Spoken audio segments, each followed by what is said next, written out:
Шерхан Мұртаза, Айырбас. Жұрттың сендей баласы әуедегіні арбап, жердегіні жалмап жұлынып тұрады. Мұнаның жатсын қарай.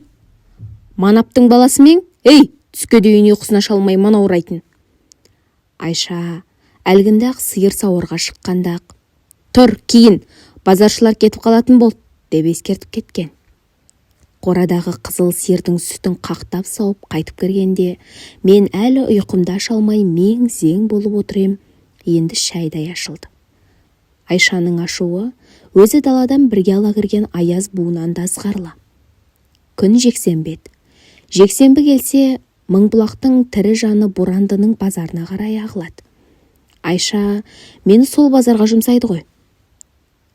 Міне, мынау 3 қадақ май, деді ол, дорбаға салған көк кастрөлді қолыма ұстатып. Осы үйде тумай жатып, әкесін жалмаған 3 жалмауыз барсың. Үшеуіңнің аузыңнан жырып алып, жинаған 3 қадақ май. Үсті басымыз кірден шіріп кетті. 3 кесек кір сабынға айырбастайсың. Түсіндің бе, Барсхан? Ақшаға сат демейді, сабынға айырбаста дейді. Соғыстың ақшасының құны жоқ. Ақшаға сабын тұрмақ, сабақты ине сатып алуда қиын. Мен шықсам да күн әлі шыға қоймапты. Бірақ басқа базаршылар әлде қашан кетіп қалса керек. Түнде жауған қыламық қардың беті іздеп шұбарланып, Борандыға қарай жол сайрап жатыр. Қар бетіндегі іздерге қарағанда, жолаушылардың ат мінгені аз, есек мінгені көп, жаяулары одан да көп. Бір сиыр ізі, 10 шақты қой ешкі іздері байқалады. Жолдың шетін ала, бір иттің ізі де жосылып жатыр. Сірә, Хадиша жеңешемнің майлаяғы болар. Майлаяқ Хадиша қайда бармасын, соңынан қалмайды. Мақсұттың көзі ғой, жүрсе жүре берсінші деп, Хадиша да оны еркіне жіберген. Басқалар сияқты шынжырлап байлап тастамайды. Хадиша бір жолы жекжаттарына бармақ болып Борандыдан пойызға отырады ғой. Майлаяқты есігінің алдына байлап, Айшаға аманаттап, Айшау, мен келгенше Майлаяққа жуынды беріп тұр. Итте болса обал ғой. Көзін әлі ашпаған күшік күнінде мұны үйге Мақсұт әкеліп еді. Содан ба білмеймін, осы байғұс маған тілсіз адам сияқты көрінеді деді. Майлаяққа Айша ие бола алмады. Хадиша кеткен соң қыңсылап, ақыр аяғы ұлып бәле болды. Иесіз үйде ит ұлған қандай жаман. Ақыры қарға бауын үзіп қашып кетіпті. Бет алды кетсе емес, Хадишаның ізімен жортып отырып, вокзал басына барғанда, аңырып тұрғанда қалған. Хадиша Түлкібастан қайтқанша 3 күн бойы сол вокзал басынан шықпай қойған ғой. Хадиша пойыздан түсіп келе жатса, мойнына біреу асыла кетеді. Қараса, Майлаяқ. Содан бері Хадиша Майлаяққа бола алысқа ұзап шықпайды. Итте болса, кейбір адамнан артық. Менсіз күні жоқ. Жалғыз жар деген Мақсұттың өзі соғыста хабар ошарсыз кетті. Мына байғұстың менен шығарды жаны басқа. Кейде маған мұңайып қараған сонша, осы өзі Мақсұттың аруағы емес пе деп қалам дейді Хадиша. Соны айтқанда кәдімгідей қорқамыз. Бір үйде жападан жалғыз адамның ойына не кіріп шықпайды. Борандының базары ығы-жығы. Биік дуалмен қоршалған базарға кірер есік біреу-ақ. Онда жеңіне қызыл мата байлаған жуан әйел тұрады. Сатуға зат алып келгендерден 1 сомнан ақы алып, қағаз жыртып береді. Мен өзімше қулық жасап, білдірмей өтіп кетейін дегенем. Постой, кегизенок, еш ты, деп қолымдағы кастрөлді ашып көріп, масқарамды шығарды. Амал жоқ, 1 сом төледім. Енді кастрөлдің қақпағын ашып қойып, масля, нады миля дейм. Оным майды сабынға айырбастайым деген ғой. Әуелі мейлясы бар адам кездесе қоймады. Ал будақ ақша сұнғандар көп ақ. Оларға көнбей қойдым. Үсті басы шырштай болып, көк түлкі жағалы, қара пальто киіп, мойнына ақ жібек орамал салған әйел қасымнан ары-бері айналшықтап шықпай қойды. Кемінен бір түрлі бейтаныс есімім күйді. Сөйтсем, Нафталин екен ғой. Әлгі шырыштай әйел бір кезде таяп келіп: «Бала, кітапқа айырбастайсың ба?» деді сыбырлап. Кітап дегеніне елең ете қалдым. Оны әйел де сезді. «Қандай кітап?» «Мә, көр!» деп қойнынан жұқалығы дәптердей кітапша шығарды. Оқып қарасам, кітаптан соң кітап Тургенев, Муму деп жазылыпты. Қазақша. Әлгі жазулардың астында еңгезердей бір адам күшіктің желкесінен ұстап көтеріп тұрған суреті бар. Алғым келеді, бірақ Айшаның ашу есіме түсіп, лезде бас шайқайым. «Надо миля дейм. Сабын бір күндік, мынау саған өмір бақи азық» дейді шырыштай әйел, орысшасын шалапыла ұғынықты етіп сөйлеуге тырысып. «Мама маклаш даст» деймін. Оным Айша ұрады дегенім. Сөйтіп тұрғанда бет аузы күлдіреңкіреген, сақал мұрты қырылмаған, күйелештеу бір дәу кісі гүр-гүр етіп: «Балақай, 2 қадақ май, 2 сабын» деп қағазға ораулы 2 кесек бірдеңені сырма фуфайканың қойнына тығып жіберді де, кастрөлден 2 бөлек тоңазған сап сары майды күйелештеу қолымен іліп алып, газетке орап, басымды умаждап, ақ қозының елтірісінен Айша тігіп берген малақайымды көзіме сырғыта түсірді де кете барды. «Ау, тағы біреу қалды ғой» дегенімше болмай, көзден тасаланды. Қойнымдағы кесектерді алып қағазын ашып қарасам, кәдімгі кір сабын. Тіпті мөрлеп тастаған жазуы да бар, жап-жаңа. Осы екеуі жетер, құрғыл қайтқаннан гөрі бұ да дұрыс дедім. Енді 1 қадақ май қалды. Қадақ дегенде біреу түсініп, біреу түсінбес. Менің түсінігімде фунт дегенге келеді, яғни 400 грамдай болар. Оны таразыға тартып жатқан Айша жоқ. 1 пиала майды 1 қадақ деп өз өлшем қойып алған. Бүкіл ауылда жалғыз сепаратор бар, Омар бастықтың үйінде. Таңертең Айша қызыл сиырды сауып бола салысымен, мектепке барардың алдында мен бетін үлдірекпен байлаған шелекті алып Омардың үйіне жүгірем. Омар бастықтың етшеңді сары қарын қатыны сепаратордың ақысы деп аптасына 1 рет қаймақты өз алып қалады. Қалған 6 күннің қаймағынан Айша май түсіріп, түскен майды пиалаға сыламай етіп салып, одан соң алақанымен шапаттап, сары шелек сияқтандырады да суыққа тоңастып қояды.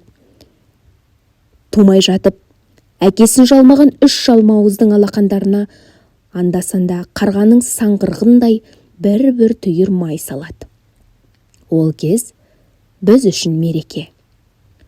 Алақандағы сары май емес, сары алтын сияқты болып көрінді. Саусақпен болар-болмас жалап, осы бір ләззат сәтін соза түскіміз келеді. Сөйтіп, Айша аптасына 3 қадақ май жинайды.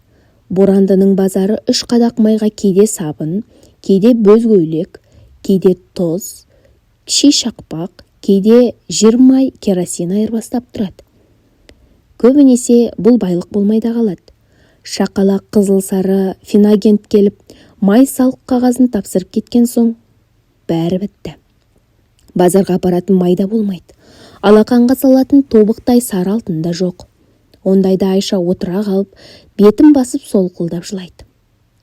Тумай жатып, әкесін жалмаған 3 жалмауыз состиып, үн-түнсіз қаламыз. Сонымен көк кастрөлде 1 қадақ май қалды. Ары-бері миля деп көрбем, сабын табылмады. Бір кезде мойнына көк түлкі салған шырыштай әйел ілбіп тағы келді. Өңі бит сорғандай боп-боз. Бұрын боранды базардан бұлай киінген әйел кездесе бермейтін. Сірә соғыс болып жатқан аудандардан болар. «Балақай, берсеңші майыңды. Мә кітап. Менің тура сендей қызым ауырып жатыр, соған бола. Бере ғой, бұл жақсы кітап. Өкінбейсің, кейін түсінесің». Айша ұрсады. Ақылы болса ұрыспайды. Бұл өте жақсы кітап. Оқып болған соң риза болып әлі мені еске аласың. Базар тарқап барады. Борандыдан ауылға жаяу жеткенше талай жер. Қарнымды ашты. Мейлі не де болса көрейін деп, кітапты ала салып, ауылға қайттым. Жолда Евгеньевканың бұзық балалары ұстап алып ұрар деп ентіге жүгіріп келем. жаныңда серік болмағаны жаман-ақ. Құдай оңдап, Евгененкаға кіреберісте Хадиша жеңешемді қуып жеттім. Жанындағы майлаяқ мені танып, құйрығын бұлғаңдатып, сырмақ сары фуфайкамның етегін иіскеп қойды. Шырақ, боранды базарды көшіріп келе жатқандай, ентігесің ғой тегі, деп күлді Хадиша жеңешем қалжыңдап. Ауылдың салты бойынша ол менің атымды атамайды. Кішкентайда болсам қайнысымын, Шырақ дейді. Қандай жақсы, Шырақ дегені шырағдан деп естілгендей болады. Шырағдан не жетілік, не ондық шишасы бар шам ғой. Мені жарық сәулеге теңегеніне іші бауырым елжіреп ақ тұрады. Не алдың? Сабын ғой. Қанша сабын алдың? 2. Шешең 3 қадақ май деп еді ғой. Алданып қалған жоқсың ба? Сол 2 ақ табылды. 2-іне 2 қадақ бердің бе? Біреуін не қылдың? Кітап, деп күмілжідім. Қандай кітап? Міне, деп қойнымнан суырып алып қолына бердім. Хадиша көлемін қарап, тыржыңқырап қалды. Мына біреу күшік пе? Күшік қой. О не қылған күшік? Білмейм, әлі оқыған жоқпын ғой. Өзі пышақтың қырындай жіңішке ғой. Немене сөз жетпей қалған ба? Оқыш өзің, шаршап та кеттім қараңғалғырай. Отыр Шырақ, кішкене жан шақырайық. Евгеньевканың арғы шетіне шыққан соң, алыстан тау бөктерінен бұлдырап біздің Мыңбұлақтың талдарағы қарайып көрінеді. Сайдың қабағындағы тасқа Хадиша бос қапшықты төсеп, соған екеуміз қатар отырдық. Қабақтағы қасат қар сәл-пәл жіпсіп еріп жатыр. Күн жылы. Оқы, деді Хадиша. Мен оқи бастадым. Бұл өзі Герасим дейтін тіл аузы жоқ, құлағы керең, дәу кісі мен оның титтей күшігі Мому туралы екен. 1-2 бет оқыған соң Хадишаға қарап ем. Оқы, деді. Қарсы алдымызға етпеттеп майлаяқ жатыр. О да үйіп тыңдайтын сияқты. Көзін ашып-жұмып қояды. Жіңішке кітапшаның соңғы бетін жауып болып, Хадиша неге үндемей қалды деп бетіне қарасам, бетінен тарам-тарам болып жас ағып, жылап отыр. 1 қадақ майға 1 қадақ алтын айырбастап алғаныңды білдің бе Шырақ, деді Хадиша ақ жаулықтың ұшымен бетін сүртіп. Сөйтіп, ақ қозының терісінен Айша тігіп берген малақайымды алып, басымнан сипап көпке дейін үндемеді. Тек оқта-текте өксігін баса, әдемі мұрнын тартып қояды. Майлаяқ көзі мөлиіп, құйрығын бұлғаңдатады. Мому туысқанының қайғылы тағдырын ода түсінді ме білмеймін. Енді ойлайым ғой, шіркін, Момуды дүние жүзінің барлық тілдеріне аударып, жер бетінде қанша бала бар, тіпті ересегіне де, бәріне оқытса. Сонда жер үстінде озбырлық, оспадар қодарлық, қатыгез қара жүректілік, жауыздық атаулы жойылып, адамдар ақылдырақ, мейірімдірек, қайырымдырақ болар ма еді? Ал сонау 1943 жылдың қысында Момуды оқ болған соң, Хадиша жеңешем, майлаяқ үшеуміз кеш бата ауылға жеттік. Біздің үйдің алдында Айша, оның жанында кішкентай қарындасым мен інім үшеуі ербиіп жол жаққа қарап тұр екен. Немене тегі, Қоқанның базарына барғанда жүріп алдыңдар, басқалар баяғыда қайтты, әбден зәреміз кетті, деді Айша айғайлап сөйлейтін әдетіне басып. Айғайламай, Айша, балаң олжалы, деп Хадиша жайбарақат жауап қатты. Бәріміз топырлап үйге кірдік. Хадиша бізбен көрші ғой, үйіне асыққан жоқ. Неменесіне асығады? Айша айтқандай, шымылдығы желбіреп тұрған жоқ, бала жылап жатқан жоқ. Бірер тұяқ малын Хадиша жолаушы кеткенде Айша жайғастыра салады.